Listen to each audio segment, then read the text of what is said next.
I thought love was supposed to be unbreakable until the day he walked out, and I realized I'd been living a lie. The door slammed shut, and just like that, the life I knew was over. I stood frozen in the living room, my hands trembling, the echo of Mark's final words still ringing in my ears. Maybe we're just not meant to fix this. The air felt heavy, thick with the scent of his cologne and the bitterness of unsaid apologies. I sank onto the couch, my fingers digging into the fabric as if it could anchor me to a reality that no longer existed. Our apartment was a museum of memories now. The photos on the walls, us laughing at the beach, kissing under mistletoe, toasting champagne on our first anniversary, stared back at me like ghosts. I used to love those pictures. Now they felt like accusations. How did we get here? I traced the edge of a frame, my throat tightening. We'd built this life brick by brick, and he'd dismantled it in a single afternoon. It started with the little things. Missed dinners, forgotten anniversaries. The way he'd scroll through his phone while I talked, his nods robotic, his eyes glazed. I told myself it was stress. His promotion, the long hours, the pressure.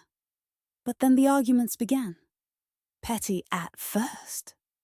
Who forgot to pay the electric bill? Why didn't you text me back? Until one night it exploded. You're never present anymore, I'd shouted, tears blurring my vision. And you're suffocating me, he'd shot back, his voice cold. That fight ended with him packing a suitcase. I watched, numb, as he folded his favorite shirts, the ones I'd bought him for birthdays, and tucked his wedding ring into the nightstand drawer. I need space, he said. But space felt like a synonym for the end. The days blurred. I called in sick to work, ignoring my boss's concerned voicemails. My friends bombarded me with texts. You okay? Want to talk? But I couldn't bring myself to reply. How do you explain that your heart isn't just broken, but erased? I wandered the apartment in his old sweatshirt, the one that still smelled like him, torturing myself with what-ifs. What if I'd listened more? What if I'd fought less? At night, I'd lie in our bed, staring at the ceiling, replaying every moment. The way he'd proposed, on a rainy pier, fumbling with the ring box. The way he'd held me when my dad died. His silence louder than any words. The way he'd stopped saying, I love you, 6 months ago. I'd noticed. I just didn't want to believe it. On the 4th day, I forced myself to shower. The water scalded my skin, but I didn't care. I needed to feel something other than this hollow ache. As I toweled off, my phone buzzed. A notification from Ever After, the couple's app we downloaded as a joke. A memory popped up. 3 years ago today. Celebrate your meet-cute anniversary. A photo filled the screen. Us at that stupid coffee shop where we'd met. I'd spilled latte on his shirt, and he'd laughed instead of getting mad. Best accident ever, he'd said later. Now I deleted the app, my finger hovering over his contact. Call him, beg him to come back. But pride, or maybe shame, stopped me. Instead, I texted my sister, Lily. Can you come over? She arrived with tequila and a tub of ice cream. Screw men, she declared, kicking off her shoes. We sat on the floor, passing the bottle, and for the first time I let myself cry. Really cry. Ugly, snotty sobs that left me gasping. He doesn't deserve you, she whispered, squeezing my hand. But as the tequila burned my throat, I wondered, did I deserve him? Had I become the nagging wife, the chore he dreaded coming home to? The doubt gnawed at me, sharp and relentless. That night I dreamt of him. We were on a cliff, wind whipping my hair, his hand in mine. "Jump with me," he said, smiling. But when I leapt, he let go. I woke up sweating. The sheets tangled around my legs. The clock glowed 3:17 a.m. His side of the bed was still empty. By week 2, the anger set in. I boxed up his things. The golf clubs he never used, the hideous neon sneakers he loved, and dumped them in the storage unit. I deleted his playlist from my phone, unfollowed his Instagram, and burned the mix CD he'd made me our first Christmas. The flames felt good, cathartic. But then I found his favorite book, East of Eden, dog-eared on page 112, where he'd left off. A receipt fell out, dated 2 days before he left. A charge for a hotel downtown. My stomach dropped. "Who were you with, Mark?" I threw the book across the room. It hit the wall, leaving a dent in the plaster. A perfect metaphor for our marriage. I swore I wouldn't look him up. But when I typed his name into the search bar, the results shattered every lie I'd told myself. The hotel receipt burned a hole in my pocket all day. I carried it like a curse, folding and refolding the paper until the edges frayed. The Lux Grand, room 214, 9 p.m. The date matched our third missed anniversary dinner. "Sorry, babe, work emergency," he'd texted. I'd eaten cold pasta alone, watching rom-coms and pretending I didn't care. Now I stared at the receipt, my hands shaking. I googled the hotel. 5 stars, rooftop bar, couples massages, romantic getaway packages available. The website chirped. My stomach twisted. I pictured him there, laughing, flirting, unbuttoning someone else's blouse. Who was she? A co-worker? A stranger? I slammed my laptop shut. But the images kept playing, relentless. Lily found me on the bathroom floor, clutching the receipt like a talisman. "You need to confront him," she said, her voice firm. But I couldn't. Not yet. Instead, I drove to the Lux Grand, my knuckles white on the steering wheel. The valet gave me a puzzled look when I pulled up in my sweatpants and messy bun. "Visiting a guest?" he asked. I shook my head, marching past him like I belonged. The lobby smelled like money, sandalwood, and espresso. I approached the front desk, my heart pounding. "I left something in room 214 last month. Can I check if it's still there?" The clerk frowned, typing. "That room's been occupied by multiple guests since then." Nothing was reported. I nodded, dizzy. "Was there a woman? With him?" The clerk's eyes widened. "I can't disclose guest information." I left, my face hot. Pathetic. Desperate. What did you expect? A confession? That night I broke my no-contact rule. "We need to talk," I texted Mark. He replied an hour later. "Can't. Busy. Busy." The word felt like a slap. I threw my phone across the room, screaming into a pillow until my throat roared. Then I dug out his old iPad, the one he'd forgotten to take. His Apple ID was still logged in. I shouldn't have, but I did. His photos synced in real time. Selfies at a bar I didn't recognize. A blurry shot of a woman's hand. Manicured nails, a silver bracelet I'd never seen. My breath hitched, then a video. Mark grinning, toasting the camera. "To new beginnings." A feminine laugh echoed off camera. I gagged, slamming the iPad shut. Lily took me to a rage room the next day. "Smash shit," she said, handing me a bat. I demolished a printer, a vase, a mannequin wearing a suit. Cathartic. But when she offered me a photo of Mark to obliterate, I froze. "I can't," I whispered. She hugged me, her leather jacket smelling like vanilla and weed. "You're stronger than him," she said. I wanted to believe her. That night, I dreamt of the woman. Faceless, voiceless, But there, perched on the edge of our bed, painting her nails red, my shade, my pet. I woke up gasping, the sheets soaked with sweat. 3 days later, Mark texted, "Can I come get my stuff?" I said yes. He arrived at noon, clean-shaven, wearing a shirt I didn't buy him. "New cologne?" I asked, leaning against the doorframe. He avoided my eyes. "Yeah, thanks for letting me come by." I followed him to the storage unit, silent as he loaded boxes. "Who is she?" The words tumbled out. He stiffened. "What?" "The hotel. The iPad photos." "Who is she?" He sighed, running a hand through his hair. "It's not what you think." "Then tell me what it is." He looked at me then. Really looked at me, for the first time in months. "You stopped seeing me, Sarah. I was lonely." She listened. The admission hung between us, sharp and ugly. "So it's my fault?" My voice cracked. "Number." But we both checked out. He drove away, leaving me standing in the dust. Her name popped up on my screen. A friend request from a stranger with his smile in her profile picture. I stared at the notification, my thumb hovering over the accept button. Mia Thompson. Mutual friends. Mark Anderson. Her profile photo was a sunset selfie.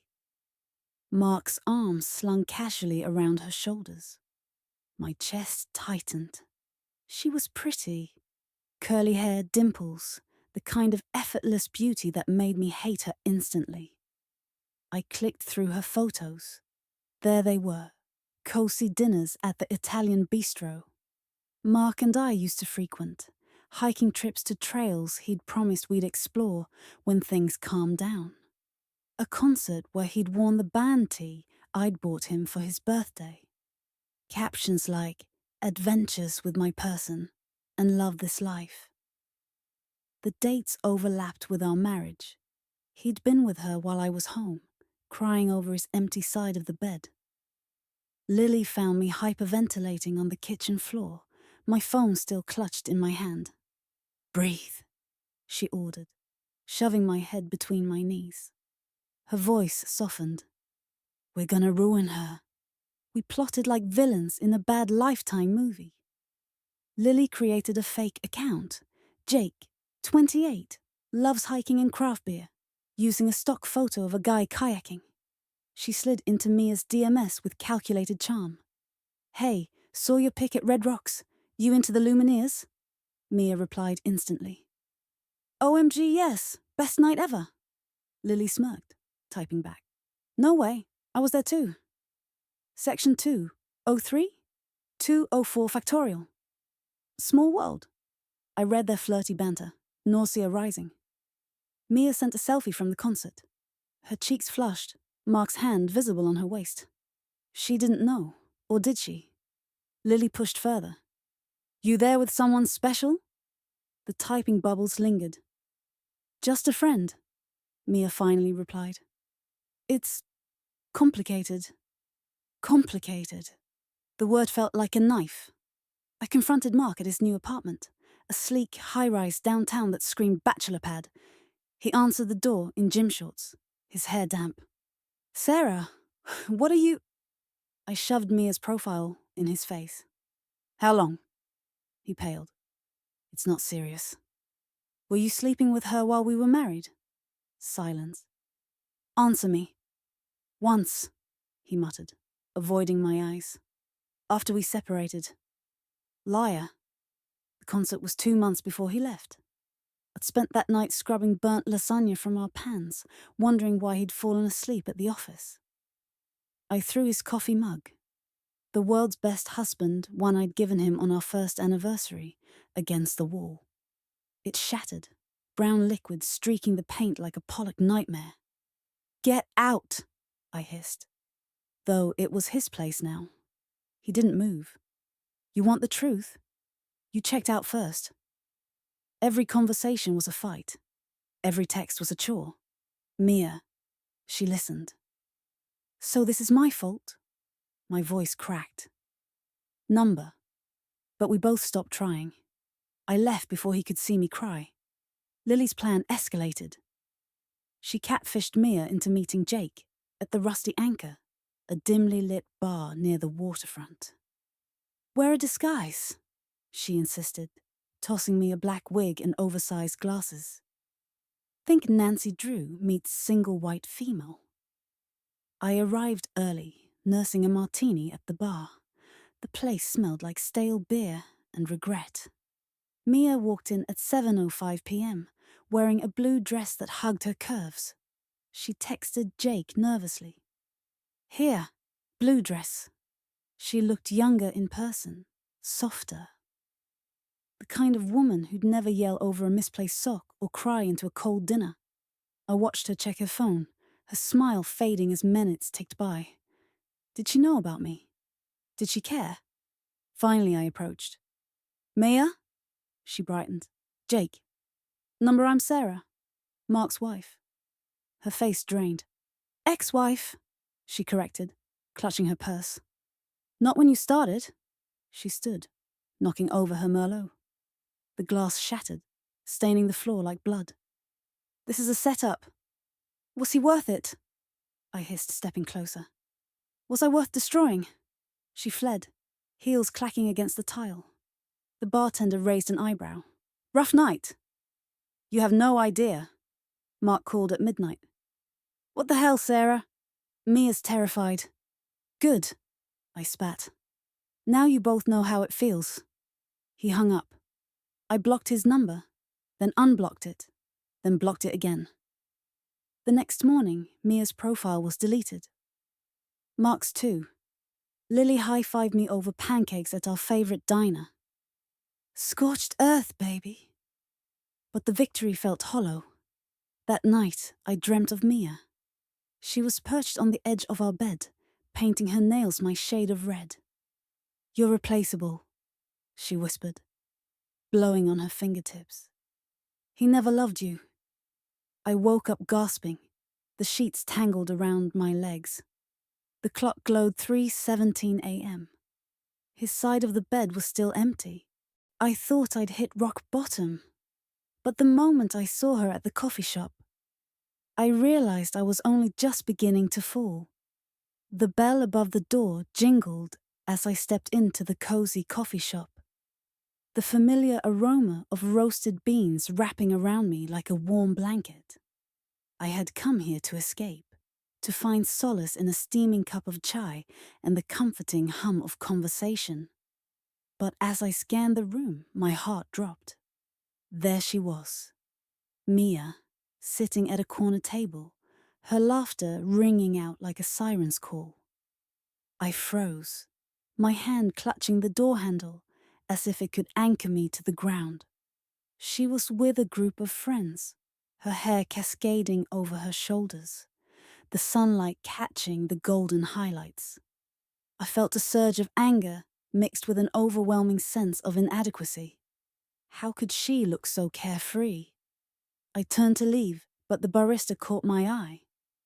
"Hey Sarah, long time no see." "Hi Jake," I replied, forcing a smile. I couldn't let Mia see me crumble. I stepped further inside, my heart racing as I tried to focus on the menu. "I'll have a chai latte, please." As I waited, I could feel Mia's gaze on me, a weight that pressed down on my shoulders.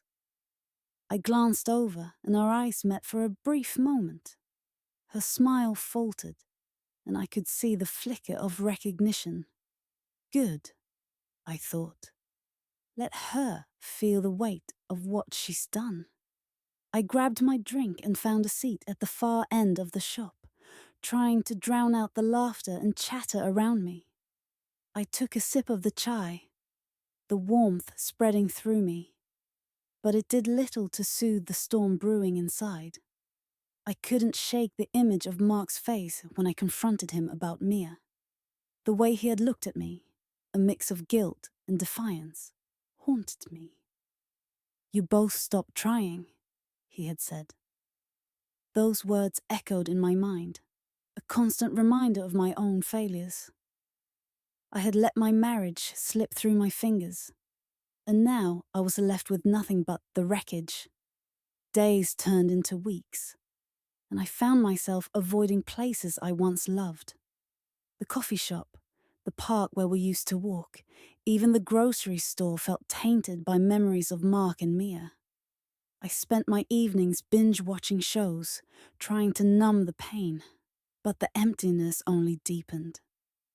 Lily tried to pull me out of my funk. "Let's go out. You need to meet new people," she insisted, dragging me to a bar one Friday night. The place was packed, the music loud, and I felt out of place in my jeans and oversized sweater. "I don't want to," I protested. But she wouldn't take no for an answer. "Just one drink. For me," I sighed, relenting. We found a small table in the corner, and Lily ordered us shots. "To new beginnings," she cheered, raising her glass. I clinked mine against hers, forcing a smile. As the night wore on, I watched couples dance, their bodies swaying in sync, and I felt a pang of longing. I missed the intimacy of being close to someone, the warmth of a hand intertwined with mine. But the thought of dating again felt like a betrayal to the love I once had. "You need to get back out there," Lily urged, her eyes sparkling with mischief. "What about that guy from work? The one who always helps you with your projects?" "Ethan. He's just a friend," I replied. But the idea lingered in my mind. The following week, I found myself at the office, staring at my computer screen. I had been avoiding my work, but deadlines loomed and I needed to focus. As I typed, I felt a presence beside me. I looked up to see Ethan leaning against my cubicle, a friendly smile on his face. "Hey, Sarah. How's it going?" "Oh, just trying to survive," I replied, forcing a laugh.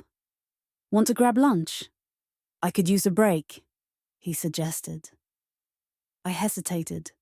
The thought of spending time with someone new both exciting and terrifying. But I nodded, desperate for a distraction. "Sure, that sounds good." We walked to a nearby cafe, the sun shining brightly overhead. As we sat down, I felt a flutter of nerves. Ethan was easy to talk to, his laughter infectious.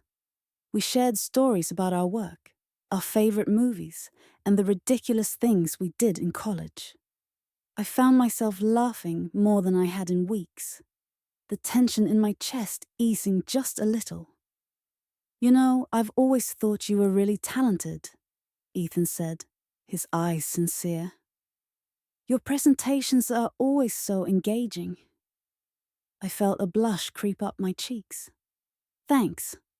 That means a lot coming from you."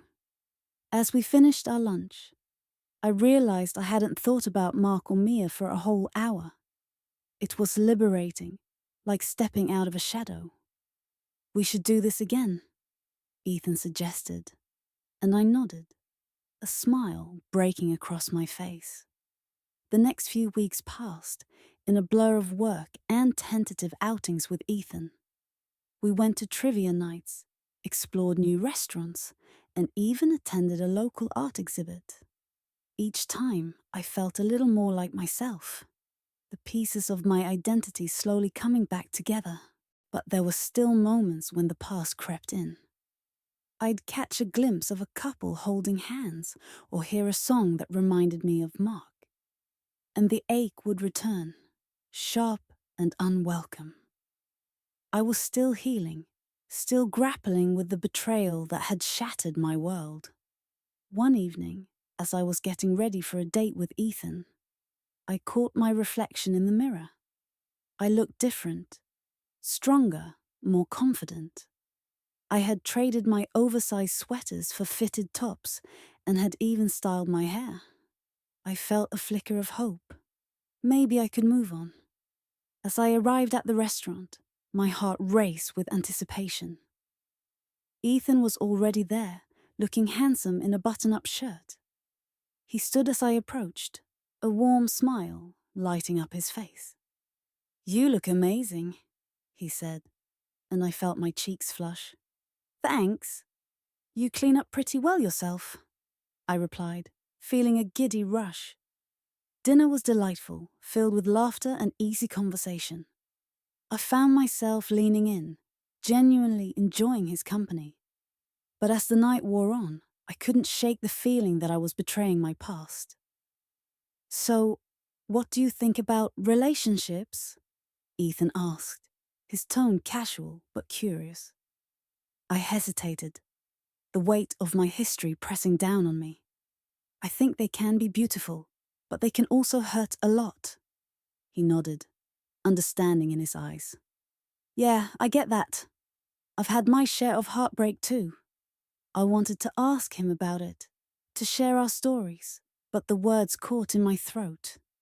Instead, I changed the subject, focusing on lighter topics. As the weeks turned into months, I found myself falling into a routine with Ethan.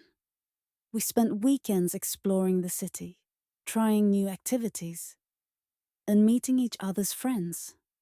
I felt a sense of normalcy returning to my life, but the shadows of my past still lingered. One night, as we walked along the river, the city lights reflecting off the water, Ethan took my hand. I really like you, Sarah, he said, his voice earnest. I want to see where this goes. My heart raced, but a part of me hesitated. I like you too, but I'm still figuring things out. I don't want to rush into anything. He squeezed my hand gently. I understand. Just know that I'm here for you, no matter what. I smiled, grateful for his patience. But as I lay in bed that night, I couldn't shake the feeling of guilt. Was I ready to move on? Was it fair to Ethan to be with someone still haunted by the past? One evening, I decided to confront my feelings head on. I called Lily, needing her perspective. I'm scared, Lil. What if I'm not ready for this? You're doing great, Sarah. It's okay to take your time. Just don't let fear hold you back from happiness, she encouraged. But what if I hurt him? What if I can't give him what he deserves? You won't know unless you try. Just be honest with him. That's all anyone can ask for. Her words resonated with me. I needed to be honest, not just with Ethan, but with myself. The next time I saw Ethan, I took a deep breath, my heart pounding. Can we talk? He looked concerned but nodded. We found a quiet spot in the park, the sun setting behind us. What's on your mind? He asked, his expression open and inviting. I really like you, Ethan, but I need to be honest. I'm still healing from my past, and I don't want to drag you into my mess. He listened quietly, his eyes never leaving mine. Thank you for telling me, he said softly. I'm not asking for perfection, Sarah. I'm asking for you. Tears welled in my eyes. What if I'm not enough? You already are. The moment I stepped into the coffee shop, I realized I was standing at the intersection of my past and my future, and I had to choose which path to take. The bell above the door jingled as I entered, the familiar aroma of freshly brewed coffee wrapping around me like a warm embrace. I scanned the room, my heart racing as I searched for Ethan.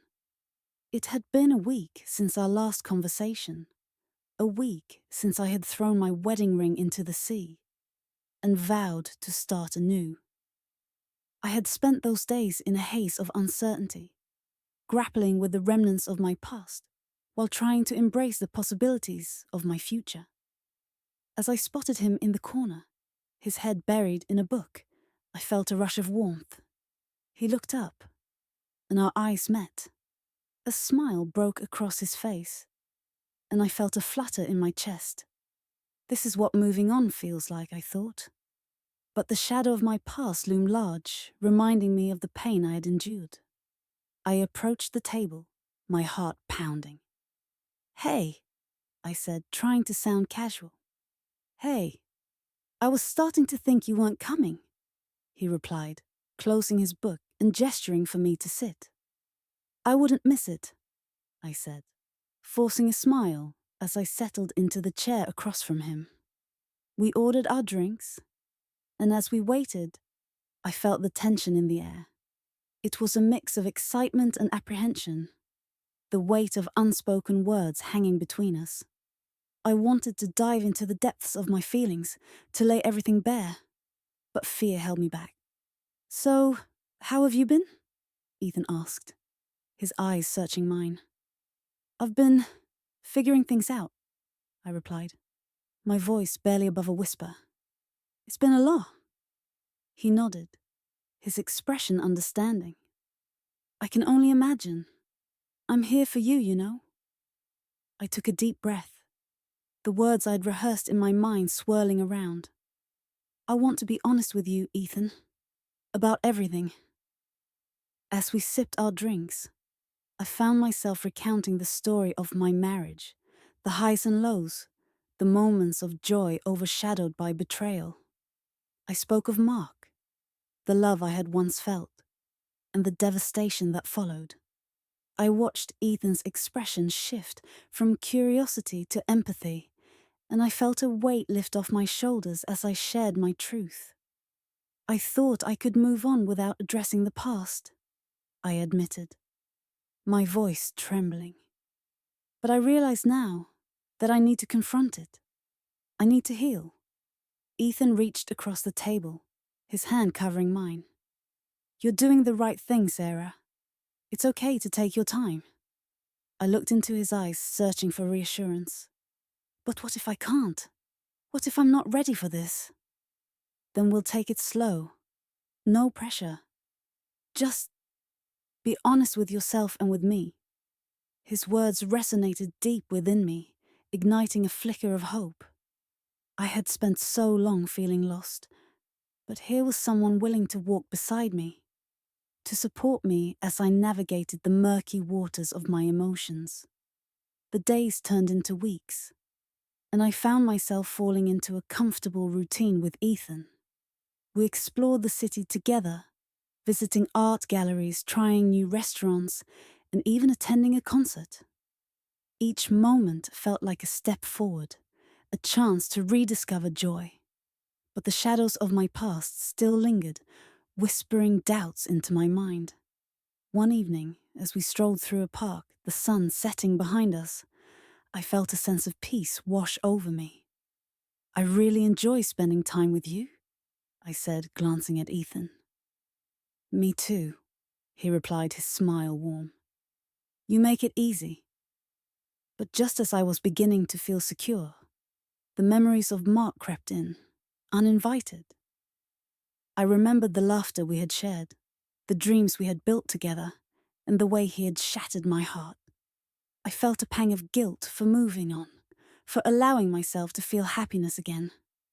Ethan, I said, stopping in my tracks. I need to tell you something. He turned to face me, concern etched on his features. What is it? I'm scared. Scared that I'm not ready for this. Scared that I'll hurt you. He stepped closer, his eyes steady.